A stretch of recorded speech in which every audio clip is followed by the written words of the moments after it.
Okay. Well, good evening, everybody, and welcome into the show. I am really excited tonight. I mean, super excited. How many times you come across someone who can say they live side by side with Bigfoot? So this to me was somebody I had to meet, somebody I had to talk to. He sent me pictures. I uploaded them. I also put one of his YouTube clips, but there is another one up on YouTube. It's a little bit more lengthy. I thought I'd put that in there for some information for everybody. So if you really do look at the pictures there, you're going to learn about who all these guys are, their names, how similar they were, to the fact that he made up names to acknowledge them.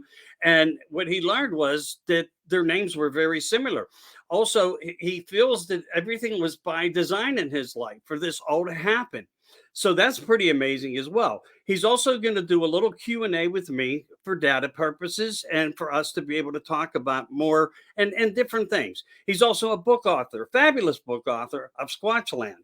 Number two, so we're going to get into this in a minute. He is live with me right now, and I will connect the phone through the microphone in about 30 seconds here and we'll all say hello to David. Just giving you guys a minute to get in here to check this out because it's pretty amazing, without a doubt. No, it's not that it's pretty amazing, it's really amazing. And, I look for stories like this, facts and truths, people who put their lives together to live together, to be in a way for us to be able to come to more conclusive answers. And I think we're going to get a lot of them tonight. Now, the reason why we did a phone call is because of where the location is and how hard it is for him to get signal. So this is being done as an interview discussion. Let's call it a discussion. We're friends here. That's the way I look at everything.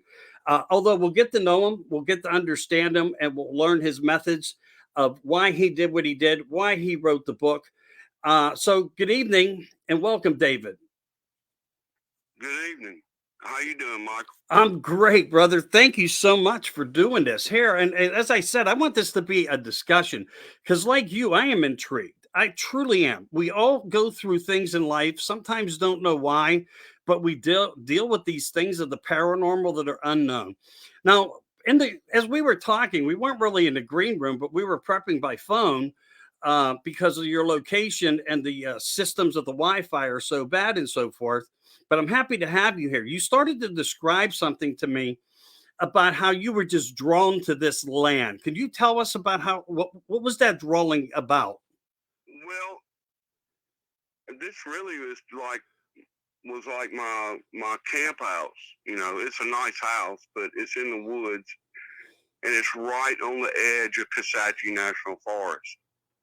And if I walk down to the left and go about 300 yards, I'll walk right into the Kisatchie Forest. So, and when I was looking at this land, I saw there was an 8-foot trail, 8 foot tall and 8 foot wide, and it spilled out onto my land. And then I could see where it picked up right across the road, which I've got a little strip there in between the road and the railroad track.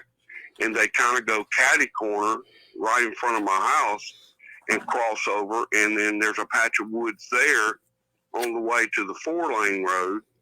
And then you can see over beside Camp Pollock to the right, the trail picks up over there. So they were going from woods to woods to woods, from the low ground to the high ground. And I just picked up on it immediately that was more than just a regular game trail. And so I bought this piece of property, and within 3 months, I saw a 8-foot tall, black, and very handsome Sasquatch male crossing right there. And it was that dark, but I could see him, and my dog was really keyed on him and barking. And so that was my first introduction to the fact that I bought well and put me right where they are. And I've just had a 25-year relationship with them, to the point where, I just come out here and they're out of here. I mean, I can see them. I get confirmation of them daily. If I say something that they really like, I'll get a confirmation knock. So it's kind of fun. That sounds really, really interesting. And thank you for being so um, clear in your message of information you just given us. Let me ask you, how much land do you have, or how much should I ask? How much land is actually around you? Because I know you're kind of isolated. Well, I've got 4 acres myself, and there are neighbors to the right and behind me, but over to the left, like I said, it goes straight into the forest, and there's hundreds of thousands of acres in the national forest. Right. And the only reason why I was able to build here, there's a railroad track, and years ago they owned land on both sides of the track, and they would sell off plots of land. And because it's a corridor going through the forest, I was able to buy a piece of land here. Other than that, it's all forest. Gotcha. Gotcha. Wow. Okay. So your first encounters an 8 foot tall male, you were able to identify his Yes, gender. yes. Okay. It That's didn't have breast. okay. Well, but it must have had something else. Yeah. Yeah. Well, I didn't see that, but I Okay. wasn't looking. Well, listen, thanks for your honesty. I mean, I recently interviewed somebody where they told me they actually saw, let's just call it the junk. Yeah. And, we don't always hear terms like that. So to me, there's important factors here. There really are. And I want to try to get to the bottom of them all, just as you have. Now, you've been interacting with them for a long time, Yeah, 25 I have. years. I have. But I've only been capturing them on camera for 8 years. Okay, yeah, I want to get into that. Do you ever see them with the naked eye? Yes. So But, you're able to see them both ways through camera? well, yeah, but I have a trained eye and I know what to look for. And most of them, honestly, they cloak. Now that's for lack of a better word. We don't know what they're actually doing. Mark Zaxby collected some hollow hair and showed where if you shine light on it, it'll act like a prism and reflect the light in the different wavelengths to where you just actually see around it. Right, right. That's a possibility. Another possibility is that hollow hair, and I think I got this from I think his name's Joel, but he did the Electric Bigfoot. It's a book, but it's only on audio book. And it's possible they've got chlorophyll in their blood and draw that into that hollow hair and create electricity. I definitely know that they have some capabilities. I mean, Yeah, there's a couple theories around that. Thank you for sharing that, and that's true. There's also I don't know if you have you ever heard of this part, and I don't want to get into the entirety of the length of it, but to give you an idea though, and I think you'll get the gist immediately when we talk about these areas of higher electromagnetisms and so forth. But there's always also what they call the dead spots. And if they can feel through vibration of whatever they are, whoever they are, this being, this primate, this half human, yeah, Bigfoot as we know it, they can go dark. We know it because the neutrons, protons, all these things that when we get to the earliest part of sciences that we learned in high school, that these actually create scenarios of dead spots. And when they're in the dead spot, you'll be able to acknowledge something more one way than you will the other way, if you get what I'm saying. So well, maybe it's that not kind of even them. relates. That relates. See, I'm doing film now. I left pictures a while back because film has so much more data, and I've actually caught some of them in their quantum state. Right. And of course, Ron Moorhead wrote the Quantum Bigfoot, and I don't subscribe to what everybody says in all these books. I got my own books, but there's some truth to all of it. And I think it's necessary to at least know enough to talk about it. But I have caught them in their quantum states. And look, I've got one, it appears as pink mist or fog, but it's actually riding the light. And it comes together. It's in energy form moving.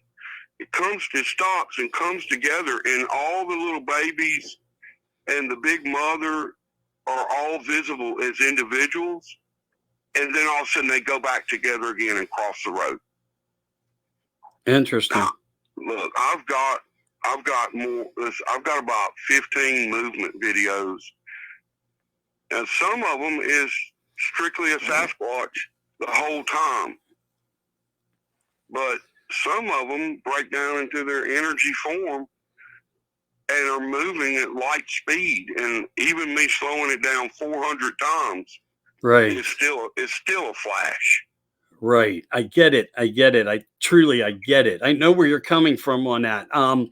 I've been looking into the researches of everything you're talking about right now, and I'm not saying that other people are not. They are. Maybe there's a couple people out here with larger footsteps ahead of the game. Like, you mentioned Ron Moorhead, great guy. I've had him on shows, I think 3 times. So sorry it took so long for me and you to get together. I know this is going to be fantastic. I know where you're coming from on this. But I want to also try to deliver in layman's terms the best we can for new people that may be seeing the show for the first time or hearing about who you are, and trying to promote you and what you do and what your book stands for and the information that's in it and so forth. Your book, if I'm not mistaken, it referred to a period of time from 2019 to 2023. Am I correct? My first book, The Mystery of the Ayat Lake Monster Revealed, I think I first released it in 2017. Okay. But I've republished it a couple of times, and each time it gets updated and gets better. Gotcha. And then my second book, Squatchland 2, Under the Sign of the Crooked Snake. Right. That's named after the Quasanabo, which is the name of the local tribe here. And that means under the sign of the crooked snake. Gotcha.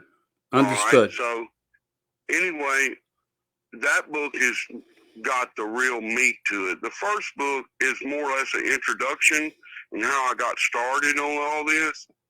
And then the second book is when I actually made direct contact and sat down with the chieftain and had conversations with him. His Bigfoot name is Nebakakum, but his name means many fights, many battles. But I named him Scar, and so that kind of matches. I named him Scar before I found out his real name. And then the king, his name is Brutus. That's the name I gave him. But his real name is Mocho Rook, which means the cruelest one of all. Oh, okay. Yes. And because I sat with him, I smoked a cigarette with him, which I had some organic tobacco and I rolled it myself. Because I was able to sit with him, everybody else around us had to stand. And because I was able to sit with him, now nobody will talk to me but Scar or Brutus, because it's like I've been set apart. Wow, like a divide. It's almost like political, huh? In a certain way of community. Because they think I'm high because I was able to sit down with their king. Oh. So they just, they'll give me a word or a feeling like, hey, don't go in there right now. There could be something we don't want you to see, or somebody might be in there you don't need to see, or something like that. I just get a vibe, hey, don't go there right now. Right. So that's how it's almost like a telepathic or intuitive, a sensitive type of property that you and they know how to connect on them levels. Yes. Interesting. Yes. I mean, every now and then I'll just get a word. Now, when Ashanti, I was sitting here on my front porch. I'm sitting in the seat where I caught her. And I said a prayer. I just said, Lord, please let me catch something really good today. And then I started filming, and I was looking at these guys across the road, and I said, hey, y'all, I really, really, really want to see a baby today. And I was looking through my viewfinder, on my camera screen, and seeing the ones across the road. I did not see Ashanti come up and sneak up on me. And she stepped up on the bottom, the second step on my steps, and did a twirl right in front of my camera. And I was going from the left to the right, and by the time I made it straight on, she was twirling in front of my camera. And I freaked out. I kind of rolled to the left, and then when I come back, nothing was there. Right. And it happened so fast. I mean, we're talking 0.4 of a second. And just from looking at it, if you look at it full speed, you'd almost think she was trying to snatch my camera or something, or maybe touch me and count coup or something. But I instinctively rolled to the left, and then when I come back, she was gone. So I just resumed my film of the guys across the road. And then when I was editing it, I didn't see it because it was, like I said, it was 0.4 of a second. Right. And I maybe had to blow my nose or something. I mean, who knows? I mean, I might have scratched my eye or something. Right. Or, anything. And I never saw it. So I posted a video, and it was Lindy with Vancouver Island, Bigfoot Island, Vancouver, on YouTube. And she saw it, and she emailed me and sent me screenshots. David, did you see this? She jumped in front of you. And I said, well, I knew something happened, but then when I was editing, I didn't see it. It happened so fast. So I went back and cut that out. And it wasn't but like 3 days later, my computer got hacked. But I got the cutouts where I showed just her doing the movement in front of my camera. Yeah. Because I exported that to the cloud on exported videos. So they were in the cloud and protected. And my computer got hacked, and the original video, full length, 8-minute video, is gone. Oh. But I do have the cuts. And Okay. I did one 400 times slow motion, and you can see the incredible facial details. And the baby is riding on her right shoulder, overlooking the top of her head at me, and the baby's fingers are on her temple.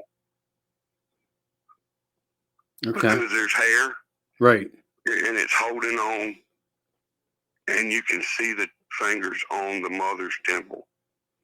Well, that's really interesting. And as you're describing too, like you knew it was there, but you didn't see it. And when we don't understand this filter of dimension, what we think of could, in our time, what seems to be, as you said, less than a second or 3 seconds, could actually have been longer in their time. Yeah, well, that's true. That's true. Well, we do hear about things, weird things like that. When Alex Collier actually talked about this, and a UFO encounter that he had, and it's public knowledge that he said that he was gone for 3 months, but only 18 minutes remained lost of time here. And, Wow. so yeah, we wonder when we look into the quantum mechanics and the physics and everything that surround it, trying to understand it. But in your interpretation, all right. I got it. And I've thought of this before. They're in a time dilation field. right. Thank you for saying that. Thanks. Yeah, thank you. I appreciate that. And I do believe, all right. So you're communicating, you're seeing things, and I'm gonna do a little Q&A with you on some things that I know people always commonly asked. Sure. And we're gonna hit that for just a minute, and then we'll go into your book, and then we'll try to narrate through some of the pictures, see if this function works through StreamYard that I got into. Let me just tell you, for 3 days after Ashanti did that on my front porch, Right. I kept getting the word Ashanti put in my head. Ashanti, Ashanti. So finally, after 3 days, I said, you know what? I'm going to name you Ashanti. And it's like a sigh of relief I felt. Okay. And from then on, no more Ashanti pounding my head. Well, evidently the message that was placed there telepathically or of some sort, of some way that they are communicating, worked for them, and they got what they wanted. So now you guys can recognize each other and call each other, so to speak. Do they know your name? Do you always have to remind them who you are? What do you go by to them? No, they know me. Let me just tell you, I've gone 3,000 miles away. I've gone to Oregon, Washington, Northern California, and when I get out of the car, they're right there. They all know me everywhere I go. Wow. You're blowing my mind here. I just talked about something that I know a guy. Let me share something with you just really quick. You just nailed something. You got the chills going up my arms right now. No joke. And so there's this gentleman, okay?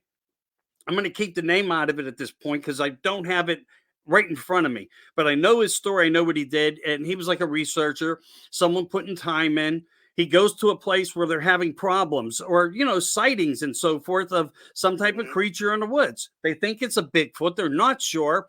But, they see the swaying, they see the peaking. So they get a hold of this guy. He goes there. He's there the whole entirety of like from midnight till like 4:30, 5 o'clock in the morning. No luck, doing knocks. So he decides what he's going to do at the end of every night before him and his friends would leave, even though he was by himself.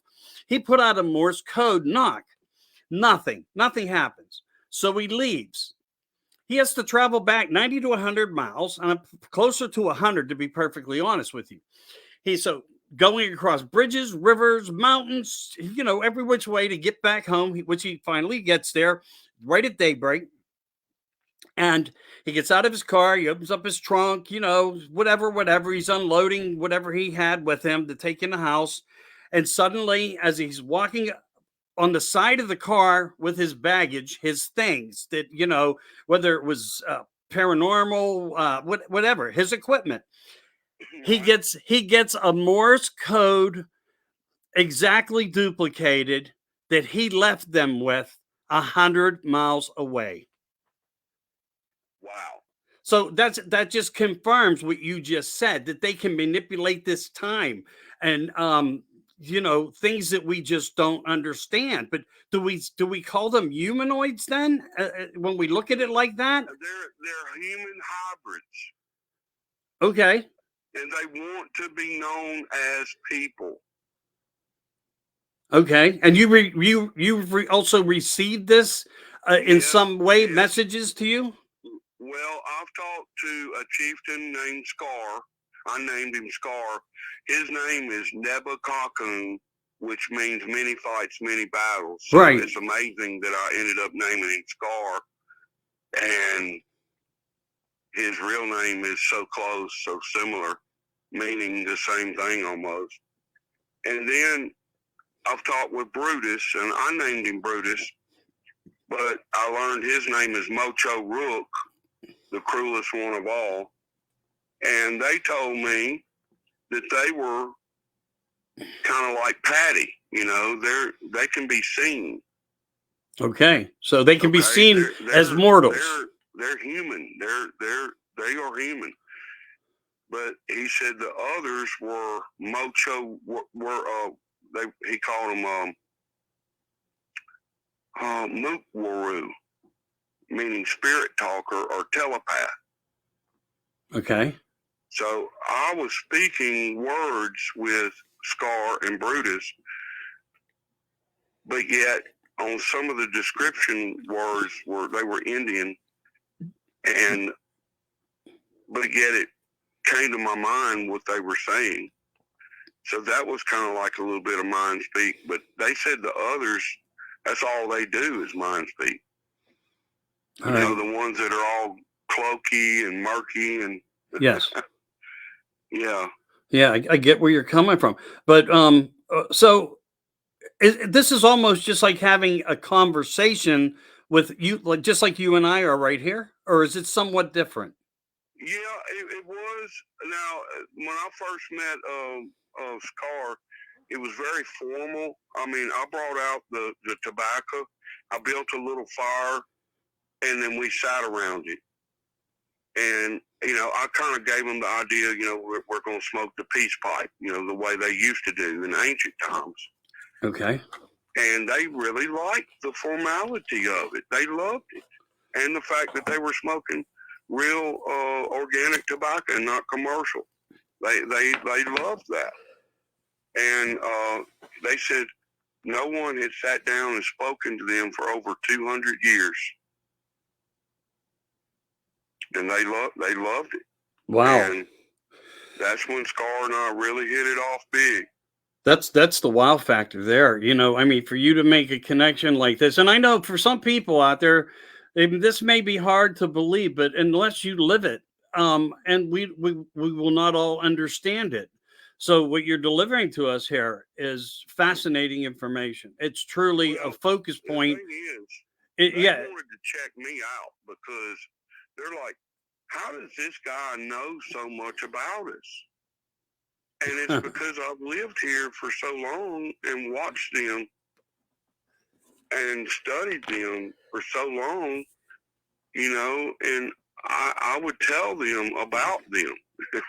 Right. I'd talk about their babies and stuff like that. And they wanted to check me out. Who is this guy? He sure knows a lot about us. Okay, well then you should be able to answer some of my Q and A's. I got some Go ahead. things here. Go ahead. Let's have a little bit of fun, respectfully, because I think you're going to be one of the people that is going to be able to add to the data that people are looking for. Sure. So one of the things is we hear about a smell. Can you confirm or in any way that there is something that correlates with them when it comes to the smell that happens prior to a sighting? Well, I can tell you this: mine are mostly clean, and most of the time you won't smell them. But I have smelled that smell 2 or 3 times, and I think one of them, ate some rotten meat or something. Okay. Okay. But honestly, there's a lake down here, and I think they go take baths because I just don't smell them that often. Okay. And you did say they can come in and out of cloaking, disappearing and reappearing right in front of your eyes. Oh yeah, absolutely, Okay. absolutely. Thank And you. honestly, most of the time my camera will pick them up, whether you can see them or not. Gotcha. And what I'm doing is I'm looking on the screen and I am seeing them in real time and communicating with them about pertinent things that are happening at that moment. So they know that I'm seeing them and they know I'm talking to them. So sometimes I'll say something like, hold that baby up so I can see it. And I've got some awesome pictures of them holding babies up.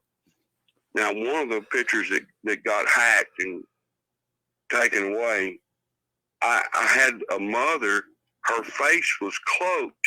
This is funny, but she was holding the baby out, and her hands and the baby were clear as a bell.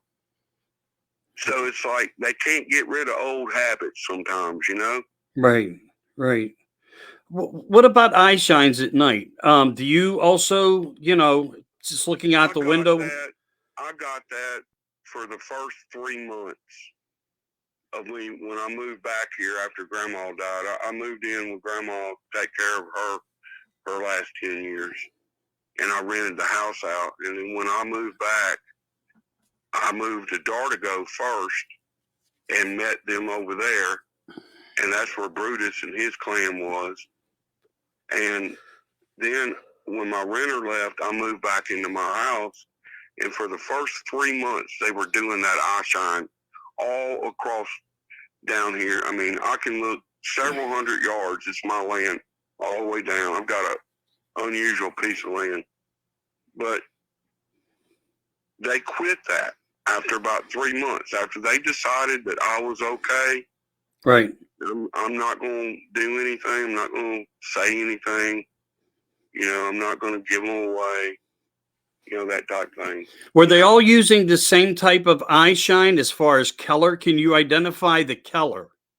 The color? Yes.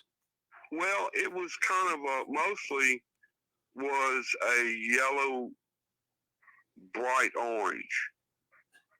Okay. And occasionally some of it would be red, and a couple of them were kind of green, but they were all bright, real bright. So maybe almost like a mood appearance in some way. I don't know. Well, I I think they appreciate were your testing honesty. me. I think they were testing me to see what I would do or think if I'd freak out or. Right. Right. And I didn't. I passed all their tests. I mean, I even went in the woods one time, had trees pushed down, and I just told them straight up, I'm going to keep coming back and keep coming back until we're friends. Okay. Okay. And I told them my grandma died, my daddy died, and my fiance died all in 6 months. And all I have is this dog right here. And they understood. Yeah. Your sadness. I said, y'all are going to be my family. And I taught him how to pet my dog. Shove him down, hold him down with one hand, and pet with the other one. I said, once you get your scent on him, he's going to be okay, and he's going to want to be petted. And sure enough, it wasn't 2 weeks later, he'd run across the road with his tail just wagging 90 to nothing, going to go see his friends. He'd come back about 30 minutes to an hour later, and I could smell them on him. Okay. It's not a real pungent smell, Okay. Well, glad you're sharing that, because I think it's important, because these are questions that have always come up. You know that. And just trying to get to some of the scenario of what we do know and what you've learned. Do you think back to the eyes and what they were thinking? Here's the deal. You feed them love. You feed them respect and honor, then that's what you're going to get from them. But you feed them fear, Mm-hmm. you feed them, meanness. Ooh, I'm going to get my gun. Stuff like that. Well, that's what you're going to get. You're going to get a bunch of fear. Okay. So They can pick up on it. Do you think that they're actually ancient people still living within Rome somehow, where we get these 60, 70, 80, 90 year lifespan, but they're... Okay, I've got your answer on that. The patty type Sasquatch is definitely, thank you, is definitely the oldest lineage at about 200,000 years. Okay. But the Nephilim type, descended from the fallen angels, the ones that have angelic qualities still, about them, they're a much newer creation, years ago. Much newer. Okay. Okay, that's the one that Melba Ketchum tested, and it had 24 chromosomes. Right. And it had 23 mitochondrial of a modern human woman, and it had one paternal, just one, and it was called novel, meaning it's not of this world. Not of this world, right? Yeah, that's pretty amazing. And we also know that there's been ancient blood samples that kind of correlate the same thing. People don't talk about that. We don't know what they were. Right. We figure that they were left by man, possibly a hybrid alien of something. I mean, we're really getting into the realm of paranormal, of unknown, of many things here, not just one item of discipline or subject matter. That's saying correct, because let me just tell you now, you can't do Bigfoot and be successful and actually capture them. Now, I'm not talking about go around looking at sticks and structures and footprints and stuff like that.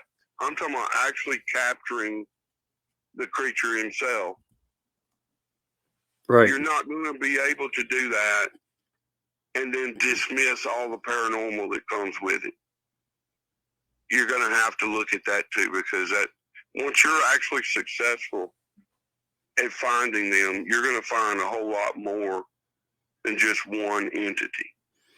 Yeah, I was going to bring that up to you in some of the Q&A questions. So let's hit that for a minute. Have you ever seen the strange lights in the skies prior to you observing them close to where this had occurred? I mean, can you share anything like that? I've got pictures of them with many UFOs around them. Some people would call them an orb. Okay. But they weren't. These weren't orbs. These were mini UFOs. Right. One night we had a real bad storm, and I came out here, and there was stuff flying around, mini UFOs, orbs, large and small, and I want to call them worms, rods. Yeah, rods. All kind of things, and I mean, and we're talking hundreds. Right. It was a very energetic night. There'd been a lot of lightning, and this was like a lull in between two cloud formations. You know, it wasn't raining and it wasn't windy, but it was fixing to start storming again. Yeah, it's fascinating. It's fascinating that you brought up the rods too. I mean, I just want to hit on that for a moment because some people might be saying, "Duh, what's the rods?" Well, it's an intelligent life. We know that they're being caught on film. We know that there are certain caves out of the United States where this was occurring. I brought it up on one show about 3 years ago about this intelligence of alien life of some form that is actually, it looks like when you capture it on film, it looks kind of like a lightning rod, only it's not coming down as you would think it would, a normal direction of lightning. No, these things were flying like spears, flying at incredible speeds. Well, these were slowing down. Some of them were moving fast, but some of them were slowing down. It was the most amazing night. I mean, I just don't know what to say. All I can say is this area is just very magical. Without you giving your location exactly away, because I know what it would be like to do that. Every Bigfoot hunter in the United States and out would want to be knocking at your door. But could you give us in an approximity of maybe 50 miles of something close to you? Sure. I'm in central Louisiana in Grant Parish, and approximately 80 to 90% of Grant Parish is forest. Oh, okay. So, I mean, I get it. Even if some GPSs won't even bring you to my house. That's how far out I am. Okay. Well, thank you for sharing that part. Now, don't go, people out there who are into this and the paranormal and phenomena of different sorts. Always remember, you got to be respectful of people's privacy and their lands. And I'll just say it and leave it at that. Always remember, just don't show up on people's properties or lands. So you do see both genders, but is there a gender that you think that you are communicating with more? Would it be the male species or the female species?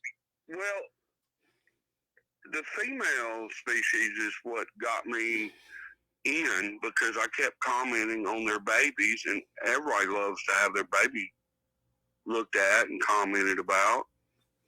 And it took a while for some of the males to come around, but the ladies made them come around. Hey, you better be nice to him because he talks nice about our baby.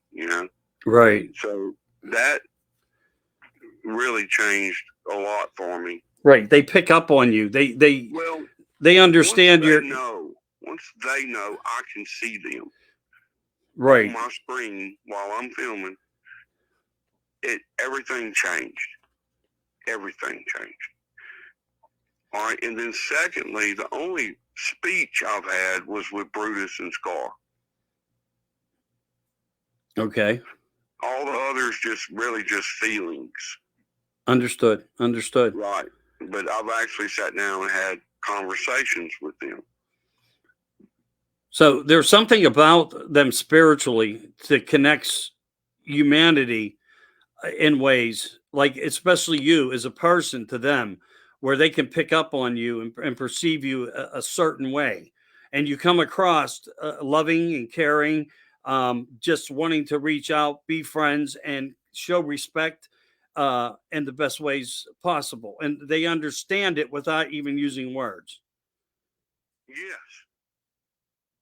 And what is interesting is they worship Yahweh, the Really. creator God, and they worship Yahshua. So there's a religious pattern here, then, too, to some degree, through their ancestry. Ancient Semitic words. Right. Did they ever speak a different language to you, to where, like, when you actually were hearing things telepathically or by ear, were they using some type of Hebrew or ancient? All right. So, in speaking with Brutus and Scar, they use mostly English, and it's in the Semitic syntax, structure, the sentence structure, the way we do it. No vowels. But some of the descriptive words were different. Like for tobacco, it was Arakawa. I think that's Comanche. And for sweets, that's Pina. I think that's Mexican. And for Satan, it was El Diablo. They just had some different descriptive words, but as I was speaking to them, it's like I knew what they were talking about. Right. Do you think that they were using that type of language, verbiage, to help you understand, or do you think that's factually how they are? Oh yeah, they were doing that to talk to me, because they chatter. They have like clicking chatter noises.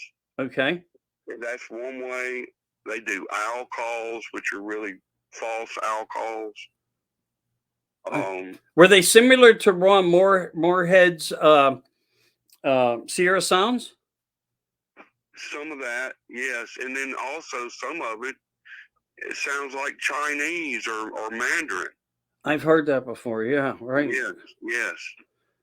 You need like a linguinist, to whatever they call those guys, to actually come in and But again, we need more information for that to happen. But I'm sure you're right on this. That there's probably some type of something more structured within it, just trying to figure out how. But again, as you said, communicating through the love and the measures that you've taken, you're already learning much, and you're already deciphering things for us, which is, it's just, I can't even tell you how wonderful that is, that you're able to share that. Because I talk to people who talk to ETs, and they're in contact, and I do shows on that as well, and it seems that this function is always there somehow, whether it's not through physical verbalizations, but even through telepathic communications, that there is something in this whole group that surrounds it all.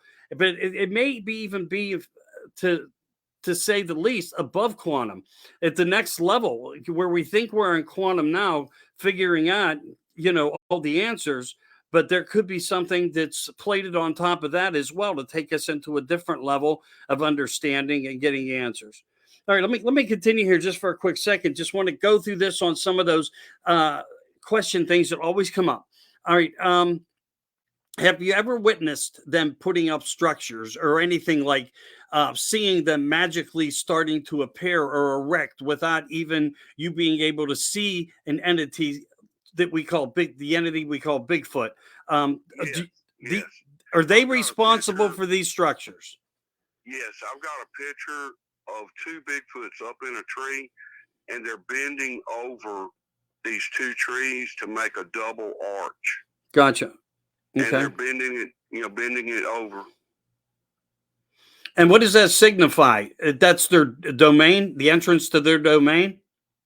It could be a portal entrance. I don't really know. I have captured portals where there's a large, or usually a double arch.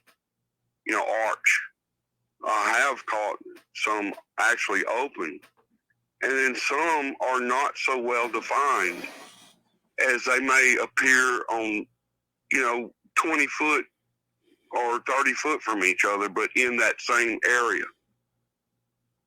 Okay. I really can't say what all the X's and the arches are all about, but they may draw energy from it. I just don't know. Well, we do know in ancient times, we believe, and I think it's been somewhat proven that the ancients, the indigenous Indians, and so forth, would bend trees in certain directions and as landmarkers in ways like when we landmark stones, like when people were coming into the United States 4,000 years ago, 1,000 years ago. Which I don't believe. I don't believe by any chance that Columbus was the first guy. And that's not even, that just doesn't even fit the narrative with me after what I've learned. But we do know that they were doing something that had something with purpose by bending them. And you can't find these trees that are probably 75, 100 years old, and they have a structural bend put to them as if, I've seen that. It was done for a reason, but what was the reason? Well, if it was for the Indians, maybe they were given direction to where to go or how to travel when, certain solstices were coming into place, like moving from winter to summer, like a different type of element of warmth, to travel with the food. I have an explanation for one type of structure. If you come across three leaners leaning in one direction, okay, that could be pointing to fresh water because they prefer to drink fresh water. There's a well at Dartigo Swamp at the foot of the swamp, right, and it's got clean, fresh spring water in it, and they've got three leaners pointing toward it. So I've seen that in other places also that have like a freshwater stream or spring coming up. So I think that does refer to fresh water, to see three in a row like that. yeah, where many people as hikers or newbies coming into the field wanting to go out would walk past things that they didn't even know had meaning and symbols to them, and here this still exists out in the wilderness of the forest and the pine barrens. We do know that they're there. We find them. What are your? Has nothing to do with it unless you have this. What do you think of the upside down tree structure into the ground? Oh, they're telling you don't go there. I mean, that to me is an ominous warning that particular tribe just don't want you in that area. Gotcha. And like people, they have thought, and there's certain people that even we know not to go into certain areas. You know how that is. That's that part of that. Um, I'm not trying to bring politics into this in any way, but an area of crime element or unsafety, uncertainties. And so, good answer there. Thank you for answering that. There was something else though, that was kind of interesting. I wanted to touch base with you on too, through all your research and everything that you've been putting together for all these years. Um, do you come across a lot of dead wildlife bones of significance in any way?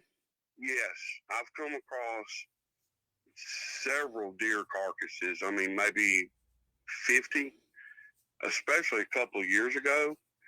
And what they were doing is just ripping the hide and ripping the backbone just right out of it, the ribs and everything, and just leaving the meat. And then they took the meat. So, but it took some really strong hands to rip that hide right off the deer and then rip out the whole backbone and rib structure right out of it. But that's how they did it. Right.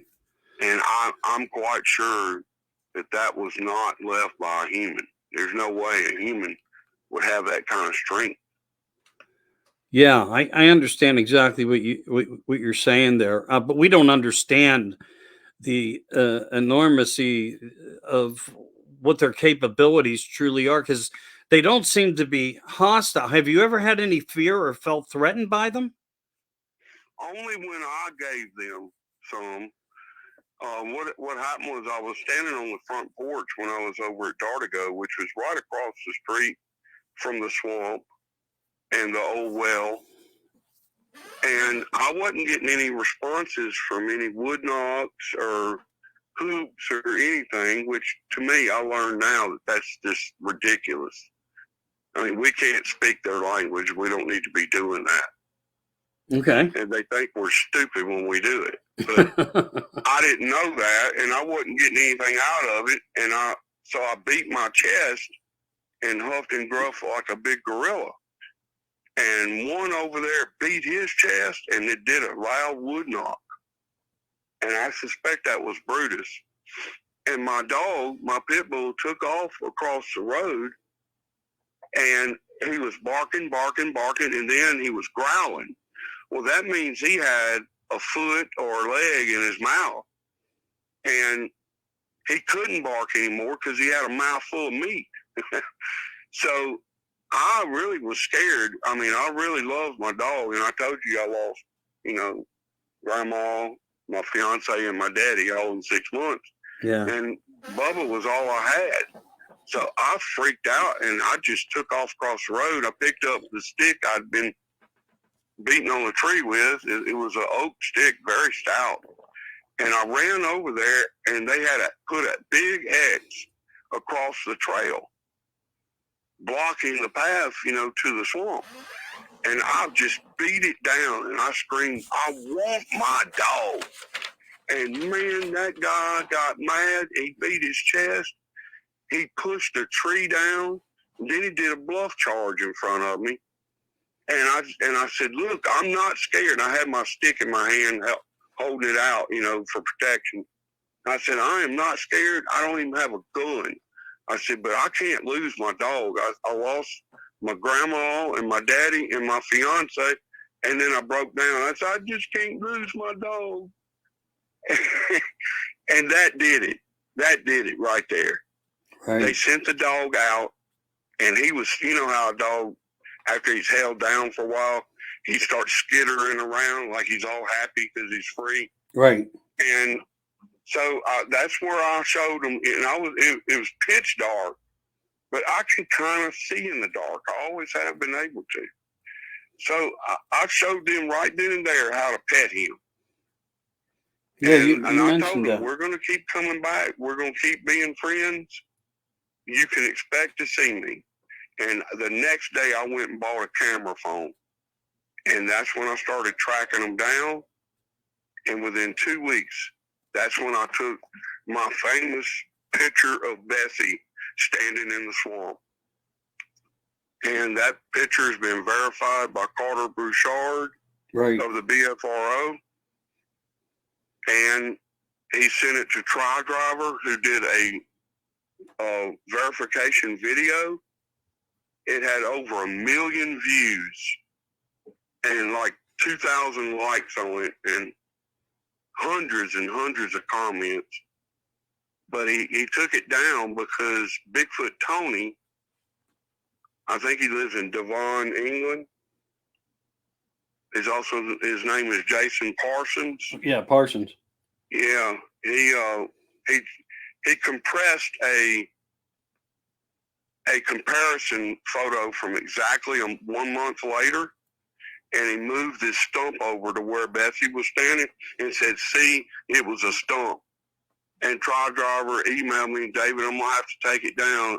Bigfoot Tony is my friend, and I have to do it." But yeah, if you go to my sighting report on the BFRO, Colfax, Louisiana, 2017, it shows the picture and the write-up by Carter, but the area where the verification video was is blank. It says it's no longer on YouTube. I wished I would have recorded that, before it went away. I just wasn't as adept as I am now. Well, it's like Freedom of Information Act. You can retrieve information if you can prove ownership to it, and they will go into the archives. They will open it up for you. You have to prove ownership, and it's lengthy. It's the same with YouTube. Look, I mean, I was so popular once upon a time, I guess you could say. But I started talking about some other things, and immediately, I hurt myself. And it's like right now I'm regurgitating to resurface on YouTube. I mean, it's sad, but true. It really is. So, there's measures you can take. It's just everything's costly and everything is time. And if you're willing to put the time in or just start over and restructure. So I feel where you're at. I totally get it. I totally get it. All right, let's move into another facet of area. We're hearing about. I just want to get your opinion here, and maybe you have something to say about it. We're hearing about horses' hairs, manes being braided. We're hearing about people now reporting they're seeing Bigfoot with bows and arrows and spears. I mean, uh, I'm not saying it's out of the question. I mean, we're talking about an ancient hybrid of humanity of some sort, as you said, from what you learned. And I think we all speculate around some of that as well, the open minded ones of us that do. What are your thoughts? Have you ever seen them out there hunting with a bow and arrow? Yeah. Well, not with bow and arrow, but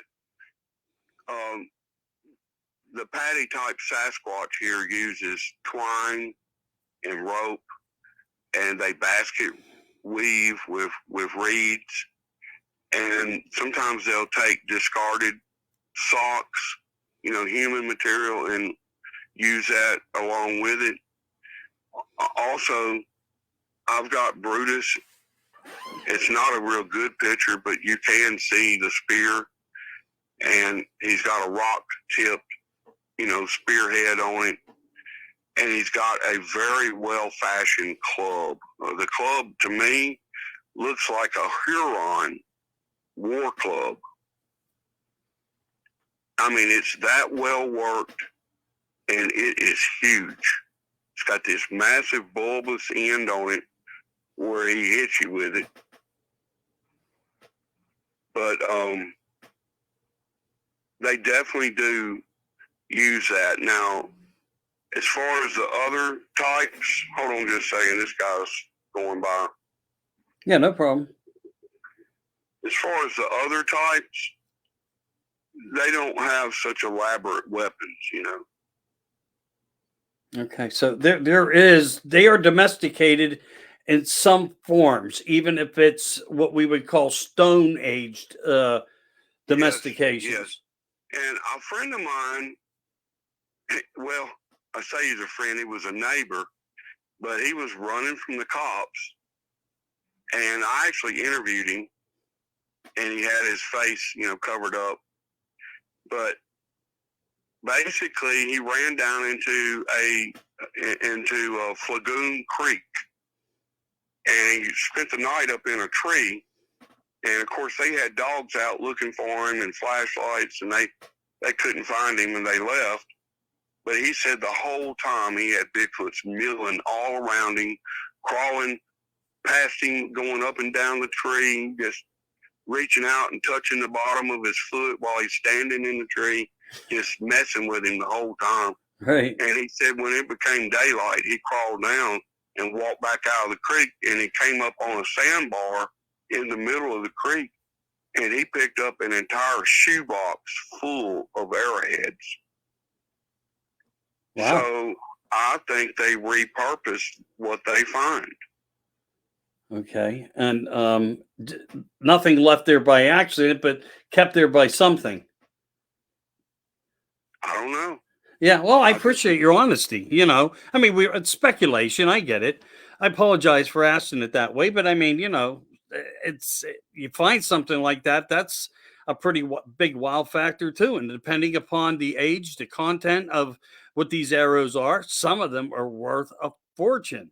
They're worth literally a fortune. It's just it's like finding a diamond in the rough, even though, Well, he's got a very impressive collection, and some of them would be big enough to put on spear tips. Oh, interesting. Interesting. So, after taking a picture of Brutus with his spear, it leaves me to wonder, are they finding these out here and then repurposing them, Yeah. Yeah. Which brings me to another question. We sometimes hear on some of the shows out there that, and I do know that Indians taught their children things to pass the time, and of course, back in the day, there weren't toys. There was no Mattel. There was no Barbie dolls. There was these type etch a sketches, nothing like that. So they made up their own games. Have you ever seen any type of small rock art around the property or into the forest, like of design structure, small rock style Yeah, design I've structures? seen stacks, where they make a rock stack. I've seen that before. Yeah. Yeah, I've seen that too, but I sometimes hear about this where they get like almost like, where did these rocks come from? They're not found in this area, but yet you'll come across something and you'll see multicolored stone into like a design, just set out, in areas where it's so unlikely that anybody's been through it or actually was right in that particular place. But maybe Bigfoot Yeah, is doing it. they really don't do that for me. This is what I know. Now, Mark Abel, I don't know if you know who that is, Colorado Bigfoot, he has the most impressive X's and arches in the entire globe. I mean, and it's absolutely impossible for human beings to build that. I mean, these are so incredible. Now, he definitely captures, even live, the Bigfoots on camera like I do. But he has the most impressive structures in the world. Dawn McNally Jones from northwestern Arkansas area. She is the biggest footprint queen I have ever seen. She's got more footprints than Jeff Meldrum? Jeff Melder has at the Bigfoot Museum in Idaho State. Right. I mean, she is the top footprint expert in the world, period. Right. Now, why is it that people have such, and see, I'm into captures, I'm capturing what we're looking for. Right. So why is it that we are given these things? I mean, I'm not out finding footprints and rock stacks and all that. It's because they give you your heart's desire, Yeah. and what you're good at. Yeah, they show you seeing them like I am. Yeah, it's almost like they can read into your subconscious, and right, they produce that. It's like a willful conduct. And that's where the paranormal gets strangely paranormal. And I'm not saying in a bad way, but it's like what we think of when we try to understand how the shoe fits, where they show you basically what you create yourself, and they structure around that, and maybe it's part of a comfort or a purpose of delivery to say, keep doing your work, keep letting people know that we are here, that we are out here. We're not with you, but we can be with you. Just keep us alive somehow in people's hearts. And I think that's where the research becomes the most beautiful part of the research. When people go out there, do what you're doing, finding the footprints, and you're absolutely right. It's like the guy that won the lottery, I think 5 times. I mean, and every time he did it, he went broke, and he won again within like 10 days. He hits again, and then he goes broke again in a short amount of time, and he hits again. But these things happen. How is that possible? Is it suggestive thought and processing that people can do? And I ask some people that are into mythical and all these other types of consciousness and going to the next level, and trying to get the information that when we in ourselves, like say you go out to the store and you're not feeling well that day, and you're saying to yourself, every time I go there, all the handy park car signs are all full. So I'm going to keep saying in my head, have an open spot in front, have an open spot in front. 8 out of 10 times it does occur that it happens. I can't answer why that is, but I've talked to people that verify some small things like that. And I'm not saying across the board that it works like that. But I'm saying if we put ourselves into that place of consciousness, because I think Earth is alive in its own way, there is something that is way above quantum that we will even understand on how it exactly works. But if we communicate through it to it, things happen. And maybe that's what you have, that your ability is. And maybe we don't have a title for it yet. Maybe we should. Maybe we should start titling some of the things that occur like they do for you and do for these other people that find these structures and footprints and so forth, because I think it's a way to articulate ourselves into a better foundational format to preserve the information and data as we collect it. And that's why I enjoy doing shows like this, because even like you, and I thank you for this, you're asking from the most simplest things of what everybody always brings up to some of the more technical, difficult things to say. And you don't stutter. You do not stutter, brother. Boom, here's your answer. Boom, here's your answer. Boom. And that's what people need to understand. Knowledge is everything. And when you have the knowledge and you have the know, you can just spit it out because you know exactly what you're talking about. Where other people would be sitting there, well, let me, yeah, I guess. You're like a rock, dude, that's rolling, skipping across that water the way it's supposed to. And I appreciate your work and what you're doing and for coming on tonight. Now, what I also want to do, though, and why you're here, is to get your book a little bit more well known to people who may not know who you are. And you're a fascinating individual with a lot of information and direct contact. So you correlate around a lot of things with that. How does Squatchland #2 do for you that way in your writings? Well, the whole purpose of the book was to document a people. Okay. And a Facebook post just can't do it justice. It just can't. I understand. And I was getting heavily trolled, and my very best picture that was verified by Tri-Driver and Carter Bouchard and put on the BFRO website. And let me tell you, it's not easy to get that done. You got to have the best if you're going to get that done. I have things they would die to see. And the thing is that you just don't get that close to these guys and to get them all day, every day, and get what I'm getting and not share it. I mean, it would be a sin. It would be a sin if I just held this back and had it only for me. That they want to be seen. I mean, it's just that simple. When I get in the car to go visit one of my clans, I've got several creek valleys I go to, and if I'm not visiting them every 2 or 3 weeks, I start getting feelings. Hey, y'all, you need to come by here. We hadn't seen you in a while. So I'll go to a certain area, and I'll kind of put it in my mind of where I'm going. And every time I get out of the car, they're right there. I don't even have to go in the woods. They're right there when I get out of the car. So they knew I was coming there, and they're ready for me. Right. Now, a lot of people are going to say bushes and trees, but I'm going to tell you, I got the best bushes and trees. It's some of the best there is. I mean, it's just that simple. Right. I mean, you can see a lot of the stuff I put out. You can see it.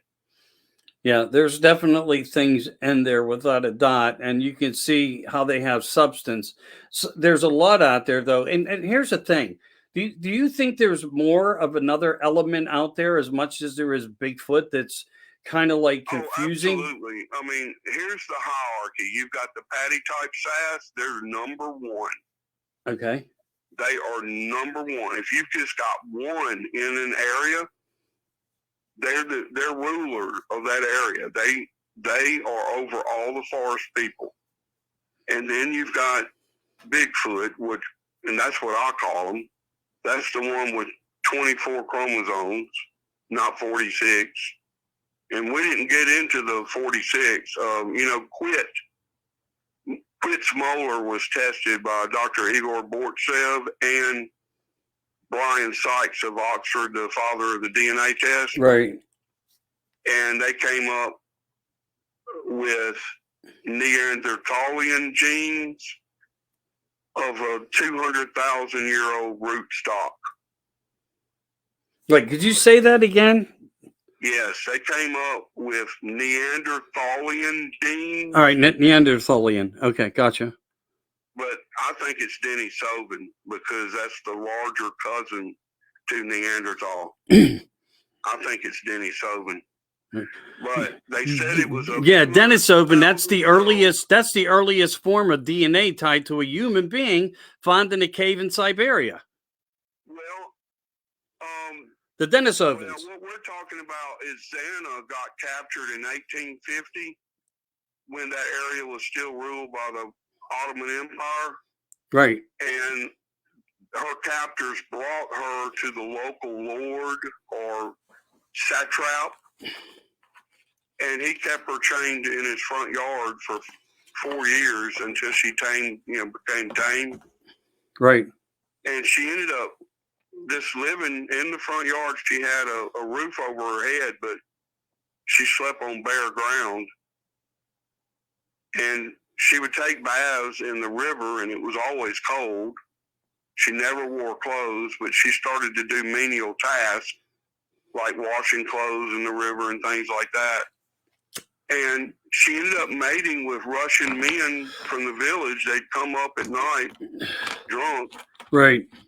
And mate with her. And she had 8 children, and 4 of which lived. And Quit went to high school. Now, the women of the village, after she lost 4 of them, talked her into giving them to them to raise so that they wouldn't die of exposure. And she agreed. And Quit graduated high school. I mean, I've seen pictures of him with his cap and gown on and everything. Yeah. And he maintained a job his whole life. And when he died, that's when his head was exhumed. And M.K. Koldovia said that it resembled the Volving 2 series of skulls that were found in Russia of an Almas and Russian human hybrid. Right, right. I just want to give a little, you brought up something significant there that correlates around things of importance.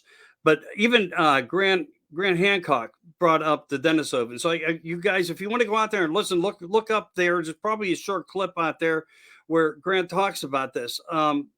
These are facts that correlate that when you do have so many genes that you are able to, as long as something else has to, breed.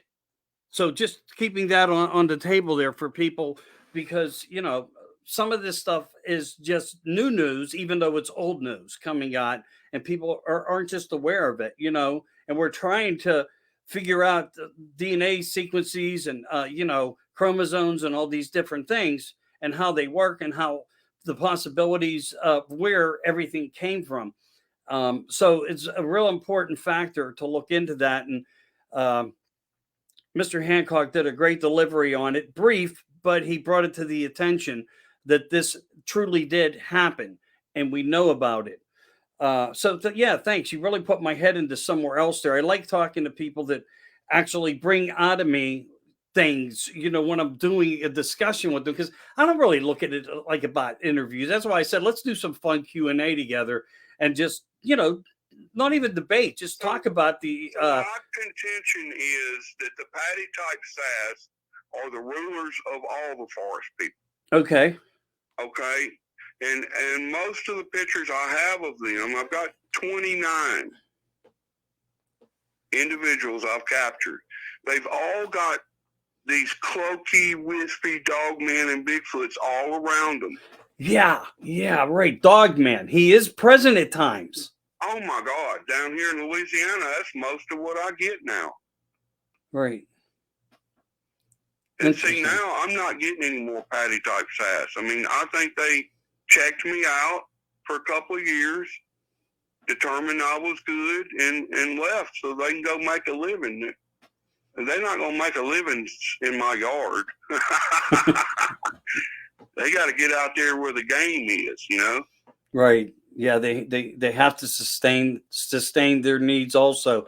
It's just so amazing when we try to narrate around the things because we don't have any examples, and you know how that is until there's something laying on a table to where we can have that look of this possibility to be able to conclude to something. We only have what we have till now to this point, but there is more evidence out there because of people like you and others that keep bringing it forth. You know, all I could say is, hey, man, keep doing the hard work because you are. And, you know, just as you said, there are people out there that they have a whole different side of opinion. They don't understand research. And, you know, with clarity, I'll say it. You know, a lot of us get kicked in the balls and you know, women and men. I don't care how you look at it. That's the best way to say it. But it's true. And it's sad because the opinions, they could actually be, you know, opinionated to a fact, but they're being convinced by CGI and technical. You know what I mean? And that's not where the truth is. And I think that's what we run into throughout the whole paranormal system of the unknown, of what we try to understand and decipher. Well, I can tell you this, the patty type sass is not an ape at all. They are squarely a human being. But they are dealing with a whole host. I mean, 90+% of what's out there are these cloaking kind that come in and out. And they're dealing with that all day long. And just about every picture of a patty type sass I've ever taken, I've got one of Johnny. There's 7 different types of dogman in that picture. There's Wolfman, there's an Anubis. There's just so many types. And he rules all of them. They all function as one. Could this be the afterlife? In ways. Oh, yeah, absolutely can be, because Ghost and Bigfoot walk in the same realm. I tell you who told me that. That was C. Wayne Wilson in North Carolina. He said a Sasquatch came and took him by the hand, and they went into another dimension. They sat down on a log, and he mentioned that Sasquatch and Ghost walk in the same realm. He didn't say dimension. He said realm. Okay. Like an old word for that. You know? Maybe it's a duality of what we perceive as our 3D. That's their 4D reality, and they can intertwine through energy and Earth's consciousness of energy as we're going into what people say as we're going to the next level. We're going to raise. We're going to our evolution's going to just you know. But I think what we're seeing when I look at that whole thing is it's technology, and I think these are beings that are more simplistic, more simple, more basic, more structured, more rooted to the earth itself. Have you ever gotten any kind of feelings from them that they aren't happy with the way the world's going? Oh yeah, they know about the things. I'll just say it, the cabal. Gotcha. And they know, you know, what's going on, you know, with the truth being hidden from us, and all the deceptions. You know, they know all about that. It makes me wonder if they can do something to, you know, when they're ready, if they ever become ready, that they would make themselves more prevalent. You know, like, here we are, look at us, you see us, or we start picking up even more on cameras and infrared where they're not cloaking themselves, or they're getting out of that dark spot and going to the higher energy fields so they can be seen, where the higher electromagnetism exists, because ley lines run with bends. Once you get onto the bend, if you stay in the bend, you're okay. But if you go on a ley line, a straight pattern of ley line, it's different. That's why dowsing rods work erratically at times. And I don't know if people understand that, but if you find some of those frequencies that way, you're probably going to find Bigfoot or something paranormal. I'll just say it like that. And we are learning that because the ancients built that way. The structures were built significantly that way, whether it was megalithic or just stone structured, cup tops, tabletops. Um, we know that happened, and it makes me wonder too when you look at that, because of how people lived and the dwellers, that they were. Maybe it was the Bigfoots that were actually building some of these stone features as well. That I just had Dennis Stone on with me, and he has one of America's Stonehenges, the largest one, I believe, in New Hampshire. He was on a show with me. He works with Scott Walters and some people like not that he works with them, but he's affiliated. They all talk, and they know their work. They're very good at what they do. But it makes me wonder when we go back and we look to how everything has come to be and what's been removed from what was once here. Maybe these were the people that were actually building these things, because Well, how else I'll do tell you you, lift those stones? You got to be a massive power. yeah, let me add to that. It's my theory that some of the giants bred in with the Bigfoot. Yeah. Okay. And a lot of those giants were the builders of the megalithic chambers and things like that. That Scott Walter, America Unearthed, has been finding, and the Vieira brothers. Right. So yeah, I mean there is a link between Bigfoot and the giants. Yeah, I think there is. I really do. I really think there is. I talked to Scott the other day just for a quick minute, and he's like, "Come on this cruise." They're going to Alaska, and I'm like, "Well, I probably have something better I could do." I mean, I get why he's going, but I just can't break away right now. I really can't. But I'm hoping to get him on the platform soon. But you're right. I mean, this all. When I tell everybody, we got to stay in the past, learning as much as we can to understand the present, because the answers lie there. But as you got to get to any point of anything, you got to walk through the other crap to get to the other point of it. It doesn't. Let's just look at it this way.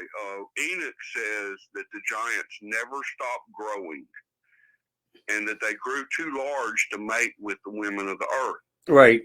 like they were doing. And then he said a lot of them turned homosexual. But I'll bet you a bunch of them saw some of those Bigfoot women. Hey, she's big enough for me. Yeah. I'm telling you, I've got pictures. I mean, yeah, it looks like a huge Bigfoot, but its facial is so much like what you would see in some of those Assyrian statues that are like 30 foot tall. It's fun. It's funny you bring line and their beard and things like that. It looks so similar. Right. And you talk about how they're like really clean about themselves and so forth too. General Jason B. Miller, I had him. He's a military guy. He was with his family, and they were doing some hiking, and right next to him on the trail, whatever made him look to observe it, I don't recall in this moment, but he did. He's seen, a juvenile, and as clear as day, it was in this frequency of 3D that we could see with the naked eye. Now, related to the Patty type Bigfoots, possibly, but he said the manicure, the facial features, all of human, but not just that. He says it was so well groomed It was unbelievable. And he I believe it. stresses on that, as well as being able to see and definitively see that it was a male. It was all laid out right in front of him, and his daughter, I believe it was his daughter, who observed this.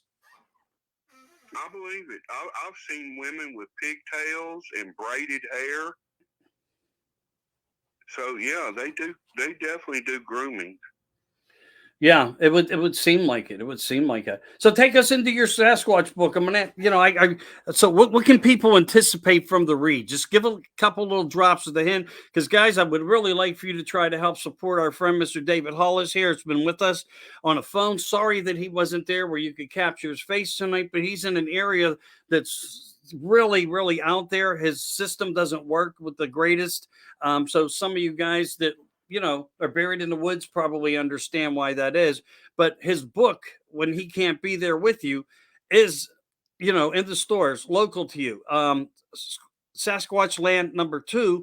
It's Squatchland. I'm sorry. Squatchland 2. Excuse me. Yeah, I don't have my note paper in front of me. I moved it aside. That's all right. Yeah, Squatchland you're right. 2, and this book has got meat. I mean, serious meat with pictures that you can see and the stories that go behind the pictures. What they were doing, what I saw when I took the picture, what I experienced when I took the picture, and if you want to learn a lot about them and their way of life, I mean, that's really what the book is about. Right. And we need that from you. We do. So everybody keep that in mind for sure. We get a lot of stories out there. And a lot of people doing mind speak. And I'm not knocking anybody, but you don't really know that what they're saying is true because they may not have much in the way of pictures to show. But I've got the stories and the pictures. And I just don't even talk about a certain subject unless I have something to back me up on that, and that's kind of the way I go about it. Well, as I said, you didn't stutter once through this whole 90 minutes of the episode. I mean, we're already at 90 minutes. The time just flew by. I mean, for me, it was intensive and great. And you were on the mark with answers constantly.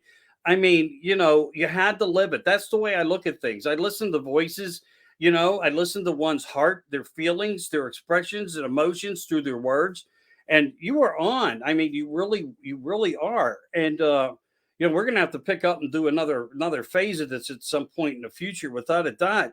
But I do want to thank you for being on. I had no clue that we were already at 90 minutes. No joke. No joke. It's just been fascinating. So everybody, this is Mr. David Hollis. And it's been a great experience to have him here with us. Do you have any other final things? Do you have any websites or anything else out there that you'd like to share to the public? We've got the group. We just turned private. We've got 7,000 members, and the name of it is Squatchland 2. There's no hyphen or space. The 2 is right behind the D on Squatchland. Okay, right behind it. All right. All one word. And, yeah, all one word. Gotcha. And it's the number 2. Well, I tell you what, if you want to, I'll look at it and I'll make sure that I don't think that I had at this point, but I'll put it on my page and share it out to some of the groups I have, including some of the politicals, because they're my groups. I don't care what I put in them.